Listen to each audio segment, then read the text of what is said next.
અને આ જવાબદારી માંથી આ લોકો છટકી ના શકે.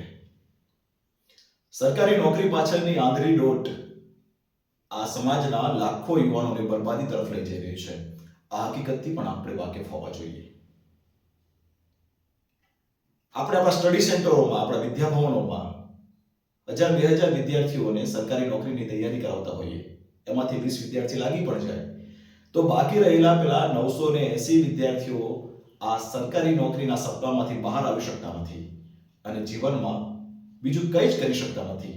આ સમાજ માટે એક ચિંતાનો વિષય છે. એટલે સમાજના બુદ્ધિજીવીઓએ આ સમાજની અંદર, આ દેશની અંદર લાખો બીજા વિકલ્પો છે એ વિચારવાની જરૂર છે અને આ યુવાનોને એ વિકલ્પો તરફ વાળવાની જરૂર પણ આ સમાજના બુદ્ધિજીવી વર્ગની છે, એવું મારું સ્પષ્ટ માનવું છે. આપણે લાઇબ્રેરીમાંથી, સ્ટડી સેન્ટરમાંથી મિત્રો બહાર નીકળીએ તો દેખાય છે આપણને કે આ દુનિયામાં 2 કલાક માટે સમોસાની લારી ખોલતો કે સમોસાની દુકાન ખોલતો એ વ્યક્તિ દિવસના 10,000 રૂપિયા રમતા રમતા કમાઈ લે છે. ચારે કેટલી વાળો અમદાવાદની અંદર સારા વિસ્તારમાં ફ્લેટ ધરાવે છે, જે શાયદ એક નોકરિયાત માટે ફ્લેટ વસાવવો ખૂબ અઘરી બાબત છે. એટલે સરકારી નોકરી જ જીવન છે, સરકારી નોકરી બહાર જીવન જ નથી. આ વિચારમાંથી યુવાનોને બહાર લાવવાનું કામ પણ સમાજના બુદ્ધિજીવી લોકોએ કરવાની જરૂર છે.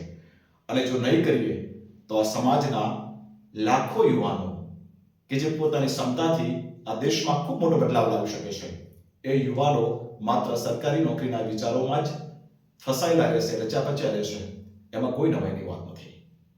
એટલે તમામ બુદ્ધિજીવીઓને મિત્રો એટલી વિનંતી છે કે આ સમાજમાં ઘણા બધા એવા ઓપ્શન છે કે જે સરકારી નોકરી ન મળે તો પણ યુવાનો નાનું એવું સ્ટાર્ટઅપ કરી અને કરોડપતિ કે લાખોપતિ તો રમતા રમતા બની જાય. કારણ કે દરેક યુવાનમાં એક હિમાલય છે દોસ્તો. દરેક યુવાનની પોતાની ક્ષમતા છે. આપણે માટે દિશા આપવાની જરૂર છે. એટલે જ્યાં જ્યાં સ્પર્ધાત્મક પરીક્ષાઓની તૈયારીના સેન્ટરો ચાલે છે, એમની એક પણ વિનંતી છે કે સાથે સાથે વિદ્યાર્થીઓને આ દુનિયામાં બીજા સ્કિલ પડ્યા છે, આ દુનિયામાં બીજી બધી બાબતો ઘણી છે જેમાં વિદ્યાર્થી પોતાનું ભવિષ્ય નિર્માણ કરી શકે છે. આ દિશામાં પણ દિશા નિર્દેશ થવો જોઈએ.